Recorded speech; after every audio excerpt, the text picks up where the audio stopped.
Vous êtes président des députés UDI, Agir et Indépendants à l'Assemblée nationale et vous êtes également député de Seine-Saint-Denis. L'Europe, c'est un vrai sujet, en tout cas, qui vous est cher. Là, on est en plein dans l'actualité. Barkhane, Chamal, est-ce qu'on doit poursuivre? On est surtout seul. On a l'impression d'être seul. Que fait l'Europe, mon cher Jean-Christophe Lagarde? Hélas, on n'a pas que l'impression d'être seul. Juste avant, je voudrais quand même préciser pourquoi je suis là ce soir, parce que je sais qu'on va me reprocher d'être venu débattre avec M. Zemmour. D'ailleurs, beaucoup dans mon entourage m'ont conseillé de ne pas le faire. Je suis venu, d'abord je connais M. Zemmour depuis longtemps, mais parce que M. Zemmour est pour moi non pas un éditorialiste, un journaliste, mais un homme politique. Il défend des idées. Il ne se présente pas aux élections, mais il défend des idées. Ah oui, et c'est un homme politique.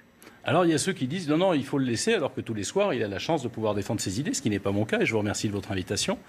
Et ces idées, parfois, pour moi, elles ne sentent pas bon, et elles sont quasiment toujours mauvaises pour la France. Et donc je préfère venir combattre les idées de M. Zemmour que de les fuir comme d'autres le font. Pour revenir sur la situation au Mali, je vais dire les choses comme je les pense. D'abord, nous avons tous rendu hommage à nos 13 soldats, comme à tous ceux qui les ont précédés. Je veux avoir une pensée particulière pour le fils de Jean-Marie Bockel, mon ami, sénateur du Haut-Rhin, qui est décédé aux commandes d'un des hélicoptères. Mais je trouve indécente la polémique sur est-ce qu'il faut rester. D'abord, la plupart du temps, on ne parle pas de ce que font nos soldats, nos héros, là-bas, pour nous protéger, pour nous défendre. Beaucoup avaient reproché à François Hollande la décision qu'il avait prise d'envoyer les soldats pour éviter la chute de Bamako, devant quelques groupuscules djihadistes, pas très nombreux, mais il y avait l'effondrement de l'État malien, l'effondrement de l'armée malienne. Et qu'est-ce qu'il a cherché à faire? Et qu'est-ce que nous cherchons à faire encore aujourd'hui? C'est d'éviter tout simplement qu'on ait, comme ça s'est produit en Syrie et en Irak, un État islamiste qui s'installe au Mali. Très franchement, ça ne se passe pas bien. Il y a deux choses à regarder. L'action de nos militaires, leurs compétences, leur courage, fait qu'on arrive à contenir militairement les djihadistes. Mais l'État malien, les politiques maliens ne font pas leur boulot, ne reconstruisent pas un État, ne permettent pas en réalité de stabiliser dans le centre des écoles, une justice, et laissent la place aux groupes djihadistes. Donc, si militairement les choses en réalité sont tenues par l'armée française, bien seule, et je regrette que l'Europe ne fasse rien, elle a communiqué hier pour dire que la France était seule au combat. Que font les autres? Quand on défend, en l'occurrence, quand on interdit la création d'un État malien islamiste, en réalité, on protège bien sûr la France contre des attentats, parce que ça serait une formidable base arrière pour eux.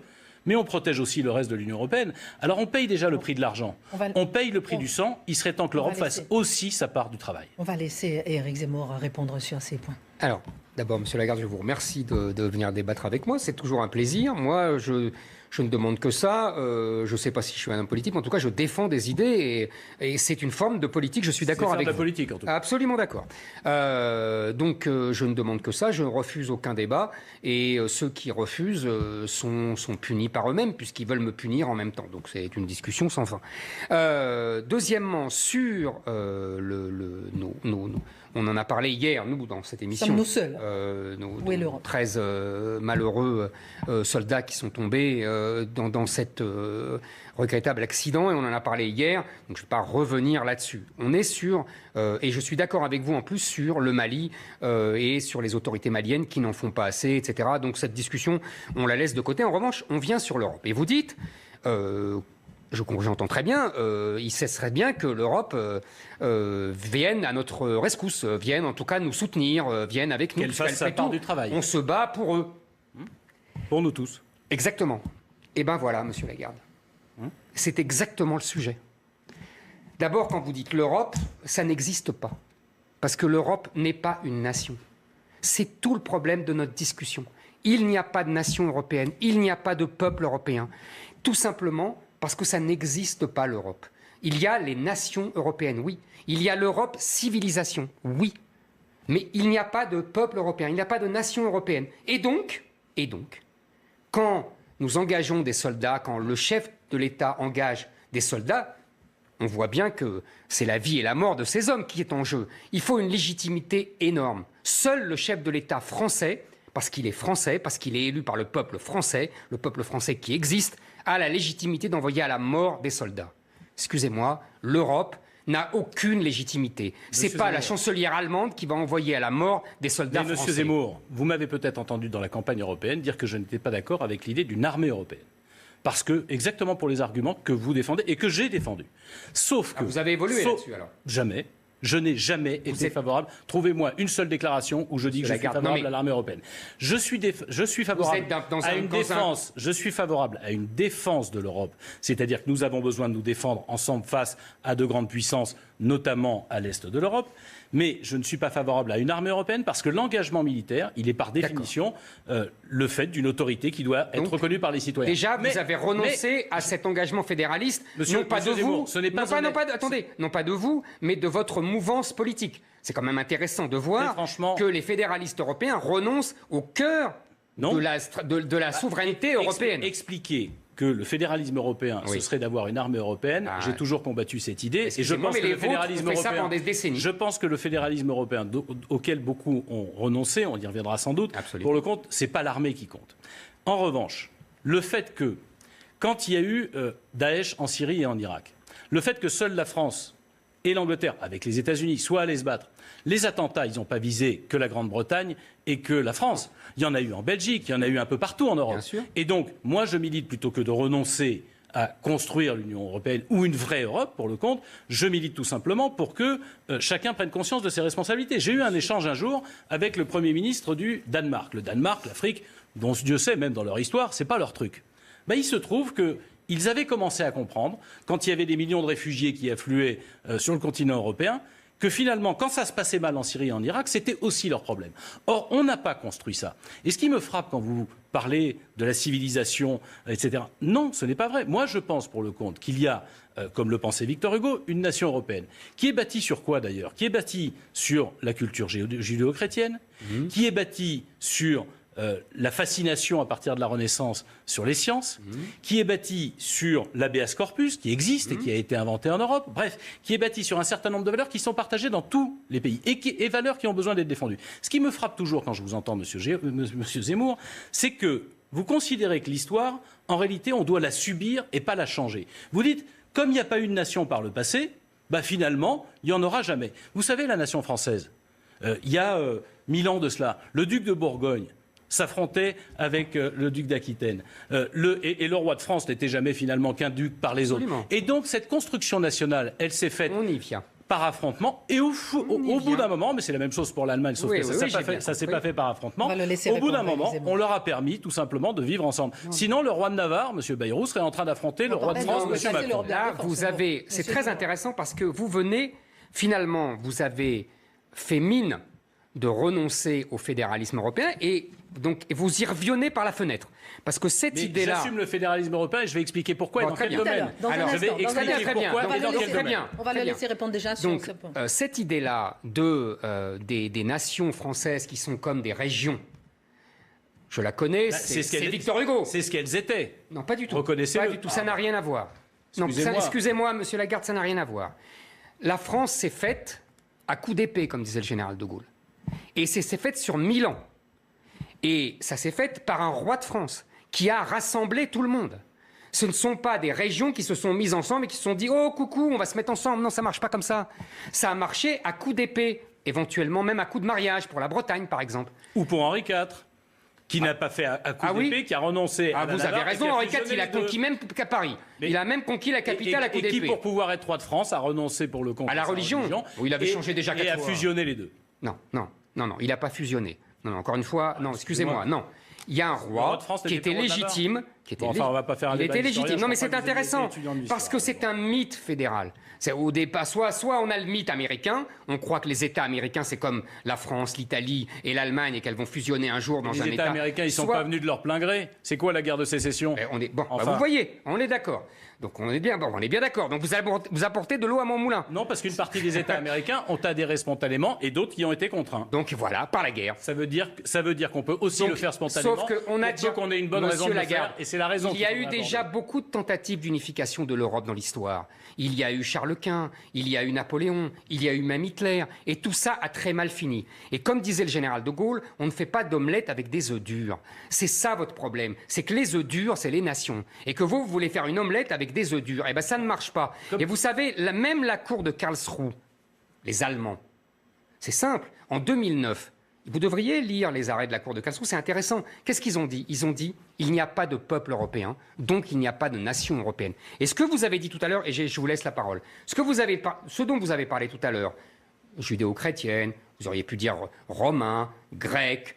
En gros, c'est la phrase de Paul Valéry. J'appelle européenne toute terre qui a été romanisée, christianisée et qui a subi la discipline des Grecs. Eh bien ça, monsieur Lagarde, ça s'appelle une civilisation. Mais ça ne s'appelle pas une nation. Alors, eh bien, je pense que cette notion de l'Europe fédérale. Je pense que cette civilisation, pour le compte, elle fait nation et elle peut faire nation pour peu qu'elle en ait la volonté politique. Vous expliquiez d'ailleurs tout à l'heure que finalement, ce qui fait la nation française, contrairement à la nation allemande, c'est la volonté politique. C'est pas autre chose que la volonté politique. Le terme de nation, vous admettrez que c'est un terme qui naît au moment de la Révolution, qui passe au-dessus du reste. Un peu avant. Oui, d'accord, mais c'est le fait national. Madame de Pompadour parle déjà de nation. Le fait national, pour le compte, en France, il est un fait politique. C'est un fait culturel en Grande-Bretagne, c'est un fait linguistique, si j'ose dire, en Allemagne. Et donc, il y a différentes façons de faire nation. Et vous voulez dire que finalement, on ne pourrait pas faire autrement. Moi, je pense que l'histoire, il ne faut pas la subir, il faut arriver à l'orienter, à la diriger, à la construire.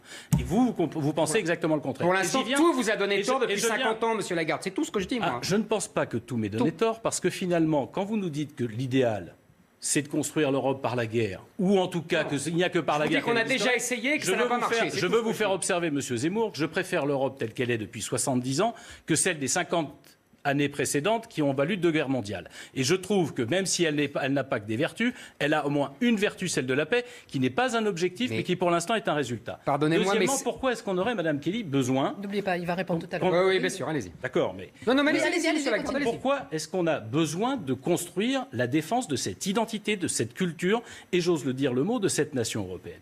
Pourquoi on a besoin? Parce que nous avons en face de nous de grands empires, qui pour le compte ne sont pas d'ailleurs plus des nations, multilinguistiques, multiculturelles. La Chine est-elle avec une seule langue et une seule culture? Mais c'est une nation. Excusez-moi, c'est une nation millénaire. Est-ce que la Russie aussi n'a pas plusieurs langues et n'a pas plusieurs cultures? Quoi de commun entre les gens qui sont au fin fond du sud-est, de l'Est asiatique et ceux qui sont à Moscou? Bref. La réalité, c'est qu'ils ont décidé, alors eux par l'épée certaines, c'est vrai, de construire une nation. Sauf que moi, je préfère avoir une Union européenne qui devrait nous permettre, si on en avait la volonté, de résister aux grands empires, plutôt que d'être seul face aux grands empires, parce que la France n'a pas le poids pour le faire. Et c'est une vision que je considère totalement passéiste de l'histoire, que de dire tout seul, on va être plus fort. Tout seul, on sera plus faible. On n'a déjà pas la capacité aujourd'hui, parce que les Américains, parce que d'autres contribuent à nous diviser, de résister à un certain nombre de leurs oukases. Et si je défends le fédéralisme européen, c'est justement pour défendre notre indépendance, notre souveraineté, notre capacité à décider pour nous-mêmes. Donc l'Europe, instrument de souveraineté. Je comprends très bien. Selon vous. Oui. Oui. Donc, monsieur Lagarde, il y a un problème dans votre propos qui est, je dirais, fondateur. C'est que vous nous dites d'abord, l'Europe, c'est la paix. Vieil argument, depuis 40 ans, on entend ça. C'est en tout cas son résultat. C'est le résultat des 2 guerres mondiales. Vous savez, après les guerres de Napoléon, Chateaubriand disait, Napoléon a dégoûté l'Europe de la guerre. Et puis un siècle plus tard, on a eu 14. Il y en a même eu entre-temps. Hein. Oui, mais il y en a eu très peu, en vérité. Pas de grande guerre générale. Donc c'est pour vous dire qu'en fait, il y a la paix d'abord parce qu'on a eu 2 guerres mondiales et qu'on ne s'en remet pas. Deuxièmement, parce qu'il y a la bombe atomique. Troisièmement, parce qu'il y a la protection des États-Unis. En vérité, comme disait le général de Gaulle, les États-Unis sont notre protectorat. Et que l'Europe, le concept même de l'Europe, c'est de sortir de l'histoire, et c'est un projet kantien. Vous savez, vous vous souvenez du texte de Kant à la fin du XVIIIe siècle, la paix universelle. L'Europe, c'est ça. C'est, je sors de l'histoire, j'en ai assez des guerres, et je ne veux surtout pas entendre parler de la puissance, et pour ce qui est de la défense, je me fais protéger par les États-Unis. Je vous demanderai un service. Tous les Européens pensent ça. Il n'y a que des fadas de Français qui veulent croire qu'en faisant l'Europe, on allait refaire la France en grand. En vérité, on n'a fait que le monde Monsieur en Zemmour, petit. Je vous demanderai un service. Vous avez vos thèses.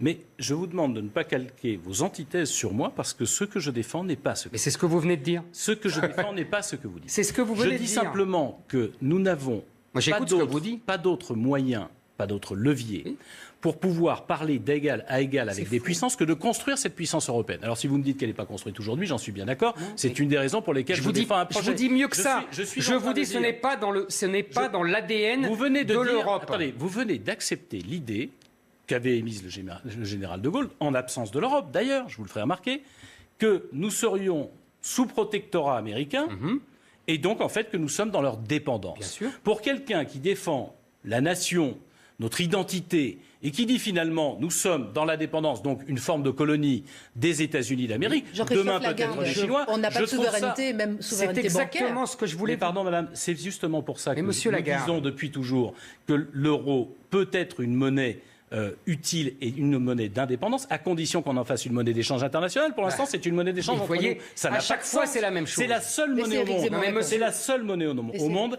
qui n'a pas de capacité d'échange international parce que nous ne l'avons pas voulu nous-mêmes. Parce que des gens comme M. Zemmour nous expliquent que c'est nocif entre nous. Ah, pas du tout, Monsieur Lagarde. Faisons-en une arme. Monsieur Lagarde, c'est quand même extraordinaire. Parce qu'à chaque fois, c'est la même discussion avec les gens partisans de l'Europe. Avec vous aussi. Vous savez, c'est simple, en fait. Qu'est-ce qu'on a fait? Depuis 40 ans, on a déshabillé la souveraineté des nations, et en particulier la souveraineté française, pour la donner à une souveraineté européenne. Mais là où le problème, moi je veux bien, après tout, vous savez, je dis assez souvent ici, je suis un admirateur de Napoléon, donc la France qui devient une espèce de grande Europe, ça me serait allé complètement. Mais là, qu'est-ce qu'on a fait? On a donné des pans de souveraineté française et nationale à des technocrates et à des gens qui ne sont absolument pas légitimes démocratiquement, premier problème. Et second problème, à des gens qui, c'est ce que j'essaye de vous expliquer, mais vous ne voulez pas entendre ce que je dis, à des gens qui ne veulent pas de la puissance. Ils ne veulent pas ce que vous voulez. Et ça, vous ne comprenez pas que les Européens ne veulent pas ce que vous voulez. Ça veut dire, Monsieur Zemmour, que vous acceptez l'idée. Je peux assez être d'accord sur le fait qu'une partie de l'Union européenne, notamment l'Est de l'Europe, qui avait vécu sous le joug soviétique et qui accepte le protectorat et le fait d'être une colonie américaine, ne veulent pas la même chose que nous. Mais je vais aller au bout. Vous dites finalement, parce qu'ils n'en veulent pas, on ne changera rien, et donc on reste entre nous dans l'indépendance. Faites-leur la guerre si vous voulez. Arrêtez. Attaquez l'Allemagne si vous voulez. Jusqu'à présent, le nostalgique de Napoléon qui aime les guerres napoléoniennes, c'est Éric Zemmour, c'est pas Jean-Christophe. Oui, au moins il y avait une cohérence. D'accord, il y avait aussi des milliers de morts auxquels il faudrait de temps en temps penser parce que la politique n'est pas qu'un jeu, elle peut avoir des conséquences dramatiques sur la vie humaine. Je reviens à ce que je dis. Pardon, mais vous êtes en train de dire finalement, parce qu'ils ne se rendent pas compte que nous sommes prisonniers de nos propres errements, il ne faut surtout pas changer nos errements. Il ne faut surtout pas changer quelque chose qui ne fonctionne pas parce qu'en réalité, on ne l'a pas construit comme ça. Je dis souvent que l'Europe, c'est une voiture dont on a retiré les roues et le moteur. Forcément, c'est un peu compliqué d'avancer avec ça. Mais pardon, aujourd'hui, qui veut la démolition de l'Europe?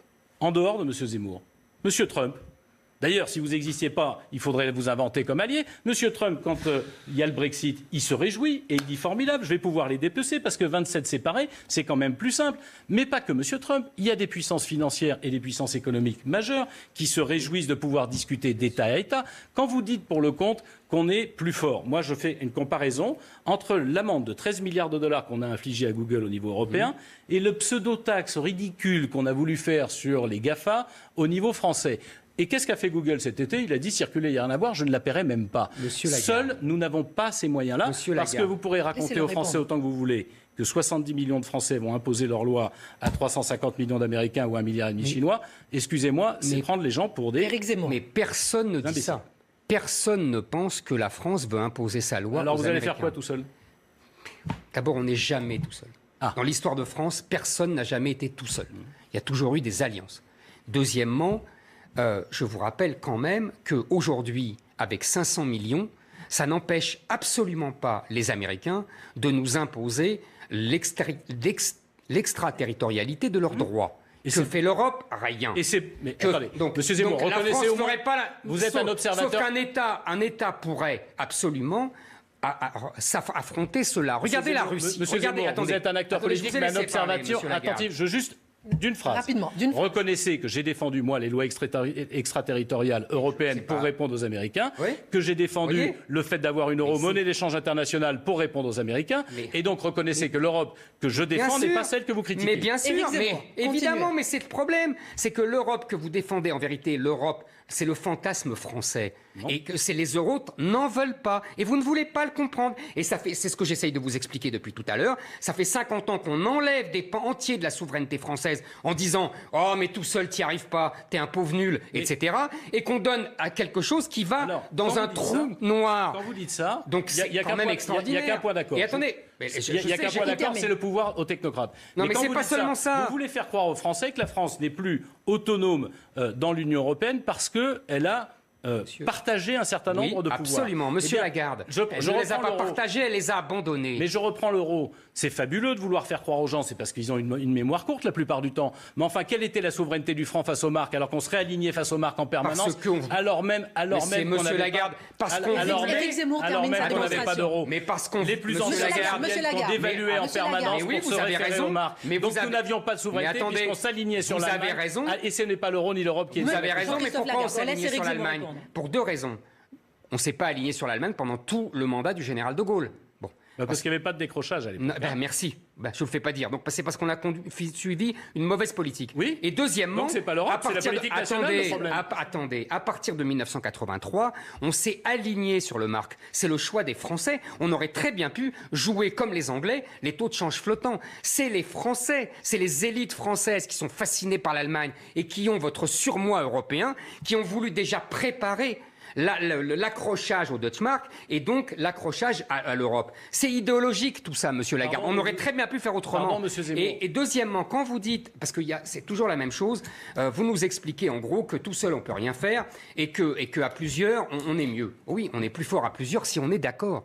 Sauf qu'aujourd'hui on est en désaccord sur tout. Et il faudrait quand même parler de l'Allemagne, le fameux couple pacte franco-allemand qui n'existe, qui n'a jamais existé. En vérité, qui était, le général de Gaulle avait un terme beaucoup plus viril. Il parlait pas de couple, il disait le jockey et le cheval. Sauf que pour lui, la France devait être le jockey et l'Allemagne le cheval. Sauf que depuis 20 ans, c'est l'Allemagne qui est le jockey et la France qui est le cheval. Et aujourd'hui, nous avons une situation très intéressante, c'est que le cheval français regimbe. C'est que Macron ne veut plus se laisser faire. Et là, on a un affrontement. Vous avez vu sur l'OTAN, ça me donne 1000 fois raison. Qu'est-ce que dit Macron ? En gros, il dit... L'OTAN est mort, sous-entendu, il faut arrêter de se faire protéger par les Américains. Qu'est-ce que dit Madame Merkel et pas les pays de l'Est que vous semblez mépriser ? Pas Madame Merkel dit, pas question, l'OTAN, c'est notre protection. C'est exactement, Monsieur Lagarde, la réponse qu'ont faite les députés allemands au général de Gaulle en 1963. Et c'est déjà ce qui l'a poussé à quitter doucement l'Union. Bien sûr, j'ai fini. Et à aller vers les pays de l'Est, et en particulier la Russie. Et on voit aujourd'hui M. Macron faire la même chose, c'est-à-dire tendre la main à la Russie, c'est-à-dire la vieille alliance d'or vert des Français depuis 2 siècles. Jean-Christophe Lagarde, l'Allemagne est encore notre allié ? Il y a plus, bien évidemment, mais il y a plusieurs inexactitudes dans ce que dit M. Zemmour. D'abord, le marque, c'est pas à partir de 83. Je vous rappelle que sous Valéry Giscard d'Estaing et Raymond Barre, il y a eu des dévaluations parce qu'on était bien obligé de s'aligner et c'était en réalité du fait de la pression des marchés qui était en train de renchérir le coût on aurait pu choisir et de l'inflation. D'assumer le taux de change flottant. Bien sûr, on était à l'époque à une inflation de 13-14% et tout ça était formidable. Les Français qui ont vécu cette période-là savent très bien que l'inflation est rarement un gain pour le consommateur. Ça dépend. Pour acheter un appartement, c'est très bien. Je vous ai écouté, vous allez me faire le plaisir de faire la même chose. Je vous en prie. Deuxième chose, vous parliez du cheval et du jockey. Mais pardon, si aujourd'hui nous ne sommes plus les jockeys, ce sont nos erreurs nationales. Pendant que les Allemands, et je n'ai aucune admiration particulière, ont fait le boulot, ont fait des réformes, ont eu une capacité à exporter, à avoir effectivement des produits qui étaient attractifs et que nous avons fait des erreurs politiques. Alors vous faites le reproche aux Allemands d'avoir fait les bons choix. Moi, je préfère plutôt qu'on se dise, nous, Français, avons fait les mauvais, il serait peut-être temps de faire les bons. Mais ce n'est pas le problème du couple franco-allemand, c'est le problème de la France, pour le compte des erreurs qu'elle a commises. Enfin, pardon de le dire, mais moi, je suis le seul responsable politique français. Vous pouvez aller chercher dans les archives de l'Assemblée nationale. À avoir voté contre l'intégration des nouveaux pays de l'Est dans l'Union européenne, c'était en 2004 ou 2004 si je me souviens bien, parce qu'ils ne partageaient pas le même projet que nous. Et que je pense que nous n'avons aucune chance de recouvrer notre indépendance et nos souverainetés si nous ne sommes pas capables d'avoir une Europe politique que vous appelez fédérale. Ça ne veut pas du tout dire qu'on ira à la spécificité française, mais qui veut dire que quand on doit aller discuter avec M. Xi, comme il n'y a pas très longtemps, le président français est allé voir le président chinois. On n'est pas en situation de dépendance. Quand il se passe à Hong Kong, on n'est pas obligé de se taire. Simplement, on est obligé parce que là, on est en permanence sous pression, ou M. Trump d'ailleurs, en permanence sous pression des menaces contre les uns et les autres. Alors, ils jouent habilement de nos divisions, et c'est justement donc que le problème est dans nos divisions. Et si nous n'étions pas divisés, à ce moment-là, nous serions capables de faire nos propres choix et d'imposer nos volontés, M. Zemmour. Lagarde, il ne joue pas de nos divisions. J'essaye de vous expliquer. Et les aliments, même. Non, ils jouent pas du tout. Ils sont au-dessus de ça. Ils n'ont pas besoin de jouer de nos divisions. Ils jouent du projet européen. Vous avez lu il y a un mois l'interview de Mme Vestager, la commissaire européenne à la concurrence, très intéressante. Parce que là, vous voyez vraiment l'idéologie européenne. C'est le marché, la concurrence, l'ouverture des frontières. C'est pas une idéologie. Si, c'est une idéologie. Ça s'appelle une idéologie néolibérale. Et ça s'appelle une idéologie de la concurrence. Et c'est le projet de l'Europe depuis le traité de Rome, Monsieur Lagarde. Non. Et vous ne voulez pas le voir. Et ça a été aggravé par Maastricht avec la concurrence fiscale et Zemmour, sociale. pouvez-vous dire que Donc, c'est le attendez, projet du traité de Rome? Vous voyez, vous me dites, quand je vous interromps, vous me dites il faut me laisser parler. Laissez-la terminer de noter. Le projet du traité de Rome, c'est ça, c'est la concurrence. Vous pouvez le relire, ce n'est que ça. Je vous accorde d'avance qu'à l'époque, c'est les Allemands qui font mettre ça, et que pour eux, dans la tradition de leur ordolibéralisme, c'est uniquement les biens et services. Je ne parle pas de la finance, etc. Ça, je vous l'accorde d'avance. Et à l'époque, il n'y a pas de concurrence fiscale et sociale. Ça, c'est les Anglais qui le mettront dans le traité de Maastricht. Comme cheval de Troie dans l'Union européenne. Absolument. C'est pour ça que je me réjouis de leur départ. Bah, vous voyez, on est d'accord. Donc, si vous voulez, le problème, c'est que vous ne voulez pas voir que, même si on est petit par rapport aux Chinois et aux Américains, le problème de l'Europe, c'est qu'on n'a pas le même projet, on n'a pas les mêmes intérêts. Et qu'on le voit aujourd'hui avec l'Allemagne. Vous avez évacué le problème de la défense. Mais je voudrais y revenir, parce que c'est très révélateur. On essaye de faire des projets franco-allemands, et ça ne marche pas. On essaie d'un avion commun, ça ne marche pas. C'est un vrai problème, Monsieur Lagarde. Jean-Christophe Lagarde. Vous savez, il nous reste peu de temps. bien souvent, dans la vie publique, dans la vie politique, dans la vie nationale, voire européenne et mondiale, les événements vous contraignent. Ce n'est pas vrai qu'on ne peut pas avoir le même projet de défense, c'est pour ça que je parle de défense européenne, se défendre grosso modo, et ça satisfait les pays de l'Est, contre un danger venu de la Russie. Mais il y a des choses nouvelles, parce que ça, c'est ce qui se passe depuis 70 ou 80 ans. Il y a des choses nouvelles. Il se trouve qu'il y a des dangers qui viennent du Sud et qui viennent du Moyen-Orient. Oui. Il y a des pays qui l'ont réalisé et d'autres qui ne l'ont pas encore réalisé. Et donc, ce n'est pas parce qu'ils ne l'ont pas réalisé qu'on va dire tiens, on s'en occupe pas, ou on ne peut pas le faire, ou on ne peut pas le faire ensemble. Je pense que ça, c'est une erreur. Premier élément. Deuxièmement, vous ne pouvez pas dire que le projet européen, initialement, était un projet ultralibéral. C'est devenu... J'ai dit la concurrence. Attendez, c'est devenu un projet ultralibéral, mais pardon pour les gens qui nous écoutent, parce que vous, j'arriverai pas à vous convaincre, mais je pense qu'il y a des gens qui peuvent savoir de quoi il s'agit. Dans le traité de Rome, on fait la communauté du charbon et de l'acier. C'est un système qui est... avant, monsieur Lagarde. On part de la communauté du charbon et de l'acier, vous avez raison. Et qu'est-ce qu'on fait? On fait en fait un programme très dirigiste qui vise à produire notre indépendance énergétique et notre indépendance au niveau de l'acier. La politique agricole commune, issue pour le compte de l'Union européenne pendant des décennies, ça a été quoi? Ça a été de dire à des agriculteurs, voilà ce que vous allez faire pousser. En telle quantité, on va vous l'acheter à tel prix. C'était très loin de l'ultralibéralisme. Le verre est dans le fruit. Et je le dis, l'Europe de la défense. Attendez, à partir de 1989, je termine cette explication. Rapidement. À partir de 1989, le verre est dans le fruit parce que sous le coup de l'idéologie libérale, ultralibérale, y compris américaine, de la mondialisation dérégulée, on l'a fait même à l'intérieur de notre continent. Et l'erreur, elle n'est pas, entre guillemets, d'avoir construit l'Europe, c'est d'avoir eu ce virage entre un système qui était très planifié, parfois trop, à un système totalement dérégulé qui fait de nous les naïfs de l'économie mondiale. C'est la mondialisation, Éric Zemmour. Non, c'est de ne pas se servir de l'Europe pour réguler la mondialisation à notre profit. Monsieur Lagarde, Éric Zemmour. Deux choses. Un, la politique agricole commune a été imposée par la France et le général de Gaulle contre, il le dit dans Perfide, c'était de Gaulle, contre le fait qu'on ouvrait le marché aux voitures allemandes. De Gaulle le dit textuellement. Donc, si vous voulez, c'est un accord commercial. Et tout le monde était gagnant à l'époque. Et ben voilà. Je suis d'accord avec vous. Donc on peut arriver par partenariat sans la guerre. Je ne suis pas contre des accords de libre-échange, ça existait avant le marché commun. On peut arriver par partenariat sans la guerre à construire du gagnant-gagnant entre Européens. Non, pas du tout. Mais ça, c'est des accords entre pays. C'est vieux comme le monde, ça. Parce que il y a eu des accords de libre-échange entre la France et l'Angleterre sous Louis XVI. L'accord agricole qui nous a servi sur l'ensemble du continent européen, demandez aux agriculteurs si ça leur permet pas d'exporter. Pas aujourd'hui, c'est une catastrophe. Mais ça, c'est à cause des normes que des technocrates impose Non, aux pas agriculteurs seulement, français pas et seulement. pas à ce qui C'est rentre en parce Europe que, ou aux à autres l'époque, il y Européens. avait une préférence communautaire, c'est-à-dire qu'il y avait un protectionnisme des 6, imposé par la France, encore une fois, et les Allemands disaient, bon, on leur Et concède pas ça. que dans le domaine agricole. Pas que dans le domaine agricole, absolument. Et les Allemands disaient, on leur concède ça parce que les Français, sinon, ne signeront pas le reste. Donc vous êtes en Mais train de dire que c'est le entre-temps, virage qui a été il faut pris, conclure. qui est une erreur, c'est pas l'Union Vous savez, européenne qui est une l'Europe erreur. des 6, c'est l'empire de Napoléon. C'est le. Bah, évidemment, c'est le l'Europe de virage. l'Ouest avec la France et Pardon, l'Italie du l'empire Nord. de Napoléon, il est allé jusqu'à la Pologne. Non, pas du tout, vous confondez, c'était un allié. Messieurs, c'était votre pas- échange est Non, pas passionnant, du mais tout. on est obligé Mais de ce que je veux dire par là, Terminé. ce que je veux dire par là, Un dernier mot, Éric Zemmour. c'est que vous ne voulez pas comprendre que votre projet est profondément français et qu'il n'est pas partagé par les autres. Et que vous n'y arriverez pas. Et que donc, en attendant, vous affaiblissez la France pour renforcer Monsieur Zemmour, une Europe chimérique. Votre vision Très rapidement. votre vision européenne, c'est celle de ma grand-mère. C'est-à-dire qu'elle est née en 1914. Mais- Malheureusement, pour vous, Mais votre grand-mère avait du bon sens. Elle est tellement datée. Il s'est passé un petit peu de choses et on a des enjeux mondiaux qui ne sont plus les mêmes. Le monde ayant changé, nous devons être capables de construire quelque chose qui est un instrument de puissance. Ça ne l'est pas Merci, aujourd'hui, j'en conviens messieurs. volontiers. C'est une des raisons pour laquelle il faut se battre pour que ça en soit. Parce que vous, quand l'instrument n'existe pas, vous dites il vaudrait mieux le détruire. Non, Moi, je dis il vaut mieux Jean-Christophe Lagarde, il vaut mieux le Jean-Christophe construire. n'existe pas, vaudrait mieux Il vaut mieux le vaudrait mieux nous construire. renforcer, nous. Il vaut mieux Messieurs, le construire. Faudrait s'il mieux nous vous plaît, renforcer, nous, plutôt que nous affaiblir volontairement. On va refaire ce débat, si vous voulez. On va le poursuivre une autre fois, si vous le souhaitez. Débat passionnant, en tout cas. Merci.